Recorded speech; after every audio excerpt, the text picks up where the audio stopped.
Hi everyone, Frank Gamer here. I thought I'd do this in a vlog, not a vlog. I always say vlog. Um, Basically, there's been issues of balance that's been brought up and brought to my attention several times.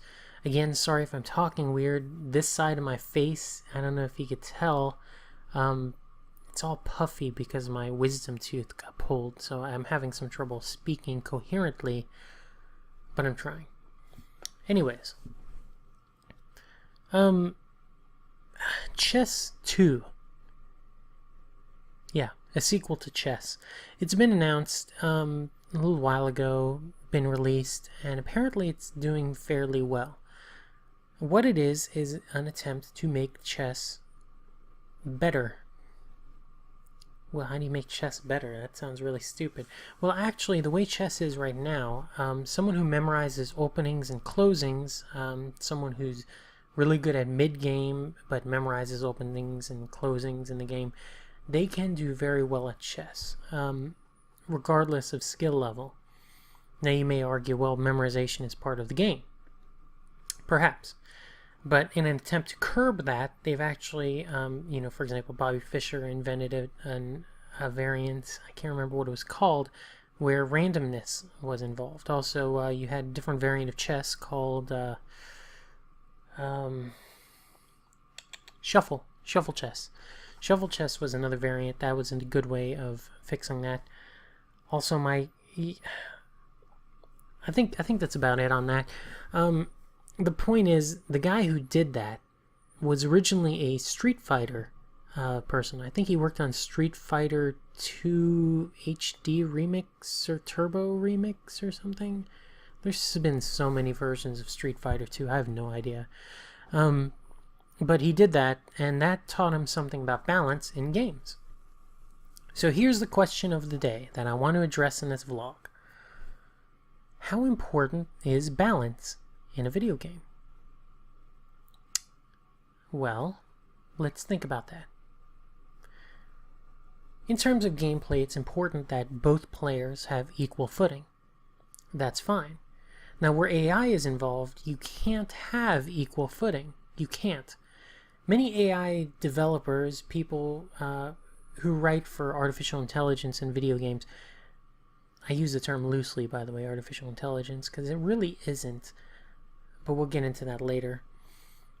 AI in games is an interesting thing, and a lot of developers who work on AI try to say, well, I'm proud when my players say that they competed equally with the artificial intelligence. That's never going to be the case. First of all, it's very evident in chess that that's not the case. Memorization is a huge part in chess, and computers are better at memorizing movesets than humans are. That's just a fact. And when you have a series of 6 grandmasters or whatever working together to build an AI that can defeat a human opponent, that human opponent is no longer just playing a computer system, but a computer system backed by 6 grandmasters, or whatever they're called. I'm not a big chess guy. I'm more into Go, if you must know. I've got to go play Go with Play-Doh. Anyways, so balance in a game is important, but artificial intelligence cannot be balanced against a human properly. So what they do is they try to give them disadvantages and the humans advantages. Well, then at that point it's no longer balanced again, and that's a big problem for developers. Or is it? The big question is, how important is balance? And I would say, in terms of human versus human competition, some asymmetry is allowed. For example, when you're playing Halo or Call of Duty or something, and you play a one flag or an assault game, something where you're invading a space, the defenders are going to have the advantage. It's very easy to turtle up. Anyone who's played real-time strategy games will attest to the advantages of turtling. Build up your walls, build up your defenses, you'll do fine. It doesn't work so well in some games. Supreme Commander, Forged Alliance, not so well. I end up getting crushed when the technology level advances too high and I'm turtled up. It's like that with Command and Conquer 2. Not Command and Conquer 2, but Command and Conquer. I remember mammoth tanks would flood my base when I would wait too long, and by that point I had nothing that could defeat them easily, and I'd get crushed. Well, balance is an integral issue. In terms of RPGs, if you're competing player versus player, it's very important. Dungeons & Dragons does this by allowing for some chance, some randomness, but a lot of particulars. Also, you have an intelligent game master making decisions that can try to balance out the game if he needs to, or she needs to. A computer's not so good at finding balance, and that's where the challenge really lies in artificial intelligence design. So, for example, if you have competing players and one has an advantage in, say, a level, it's up to the artificial intelligence to figure that out and say, well, they started out with that advantage, so we should hamper them a little bit with this, or something like that. I think that would help. Now, it's going to be very hard to develop that. I understand that. I'm not saying do it overnight. I do think it's interesting that, for example, Evolve or Left 4 Dead 2 has these enemies controlled by players. Boss characters, when they're controlled by players, behave more fluid, more human, maybe? I know artificial intelligences are just, or the artificial intelligence behind those boss characters when a human isn't playing them, is very predictable. And Left 4 Dead players can easily attest to that. But when a human controls it, it becomes more tactical, more strategic when you think about the overall picture, by the way. That's the difference, by the way, of strategy and tactics. Tactics are the small term. What do we do? How do we fight? How do we shoot? Who do we shoot? What do we do then? Strategy is, okay, this person is doing this person is doing this. What we're going to do to win is this. Strategy always has an objective in mind, and if you're a developer, remember that. That's the difference between strategy and tactics. Programming and artificial intelligence for the ground level is a tactical programming. Programming and artificial intelligence on the overall strategy, on how to win a game or how to keep a game balanced or something like that, that's very strategic thinking. That's very good to know. So, balance is important in those aspects. You have, for example, like I said, Dungeons & Dragons uses randomness. Some of these other games that are being developed, they don't really care about balance, and that's fine. What they care about then is fairness. When you say balance, you don't necessarily mean fairness. You mean complete equality. And I don't think that's what you really want out of a game. What you want out of a game is a sense that you really, if you try hard and if you're good at the game, you can win. That's what you want. That's fair, right? Fairness is what you want. It's not really balance that you want, and that's okay to know. I think that's an important distinction to make, by the way, and I think that's something that we really need to address. I'm not sure. It's tough. It really is. So in terms of balance, whenever I think of like a fighting game, for example, you can think of the trade-offs. And that's an important element in strategy, by the way. I think I mentioned it in my 5 Forces video a long time ago, if you want to look that up. I think 6 months ago, maybe. Trade-offs are when you trade one thing for another. I mean, that should be obvious.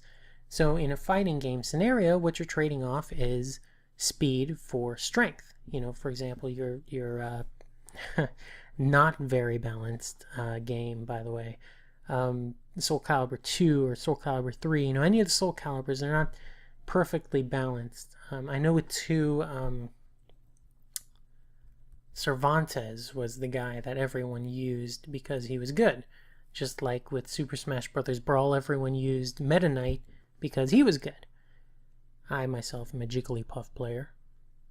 Anyways, so what you get into with issues of balance is in these fighting games, you trade off speed for strength. Typically, you have your Astaroth. He's a huge axe-wielding, strong character, not necessarily a speed character. Your Talim is a speed character, not necessarily a strong character. There is some sexism there, by the way. A lot of the female characters tend to be fast and not strong. I'm not sure why. Because game developers think that women are weak? Maybe? You gotta work on that, game developers. So, there's trade-offs involved. That allows for some thought to go into who you pick in terms of characters. You actually see this in League of Legends. If you're familiar with a character, you know what that character is good at. And if you know what that character is good at, you know what role that character can play in the meta. And that's fine. I mean, that's an element of gameplay. Well, an element of choosing a character that allows for gameplay to feel fair.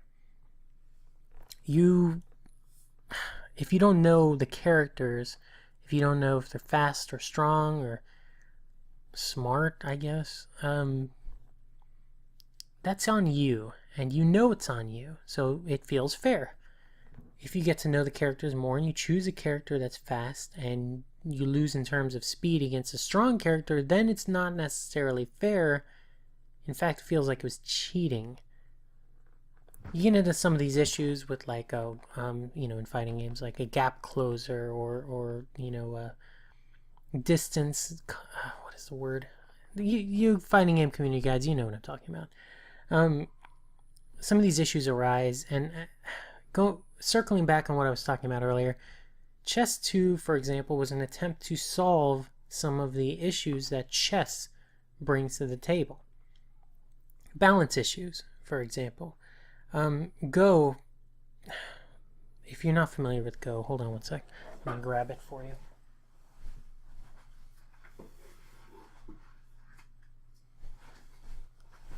Go is this game. It has the stones and the wooden grid, and there was a phenomenon early on when they started playing Go a lot. It's popular among Asian countries, that whoever played black, which was the first one to move, always had an advantage. So some of the game systems developed for Go actually offset the point distribution so that whoever moved first started off with less points. I think white got like a 3 to 5 point lead or something. I don't remember. But that way it was supposed to balance it out. Statistically, I think that's what they found. I don't know. But there's ways to do that. For example, in your fighting games, if you find that one player is overused due to being a dominant strategy, it would be wise to choose that player over the others because you have an advantage every time. Riot Games actually solves this in League of Legends by finding the players, or the the characters who are overused, and why they're overused they find out. Pokemon communities do this too. For example, legendary type Pokemon tend to be uber class or overused class or something like that. I believe Wobbuffet was there at one time when he was a big counter king. Blaziken was an uber class also, and there's reasons for that. That's who the community uses a lot because it's advantageous to use them a lot. And what you do then is you either ban those characters, or Pokemon in this case, or you rework them like Riot Games does. Riot Games will actually nerf characters that are too strong to let other characters have advantages or equal footing with them. Not equal in terms of all levels of gameplay, but equal in terms of fairness, if that makes sense. So in terms of balance, I think that's what's important in keeping them in mind. Ask yourself this question: is this fair to both players? Especially in multiplayer scenarios. If it's single player scenarios, ask yourself, is this fair to the player? Is this fair to the players who play the game? If it isn't, or if you think it is and it turns out not to be, you need to fix that somehow. Maybe a point advantage like they do in Go. Maybe reworking the level design to allow players more cover or more weapons or more power-ups, or putting in more, what's the word I'm looking for, skill-based tests. For example, there's certain jumps in the original Mario Brothers that you couldn't make unless you were running full speed, and you had to know when you were running full speed to make that jump. At other times, there were points where you had, I believe it was in Super Mario World, where you had to make a jump, and here, I'll go the other direction. You had to make a jump, and then you would bounce off something, and then off something else, and then you'd make it across like a big gap. Otherwise, you'd die. That was skill-based. And players who failed felt that it wasn't unfair, it was on them. Players who succeeded felt, gratified, or what's the word I'm looking for? They felt, you know what I'm saying. They felt good about it.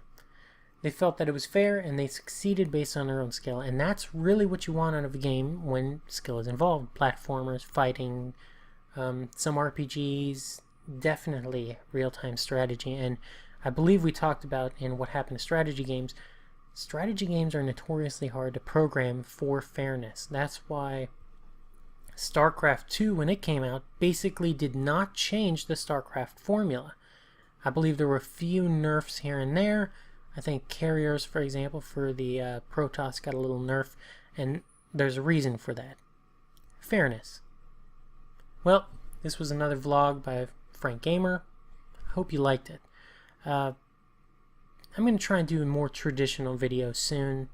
You may be asking why I didn't do this as my Frank Gamer caricature or character.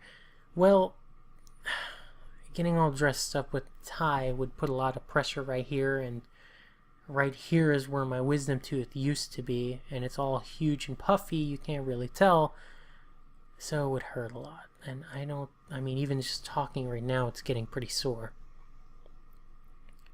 So, whatever. Thanks for watching. Hey, if you like this video, like, comment.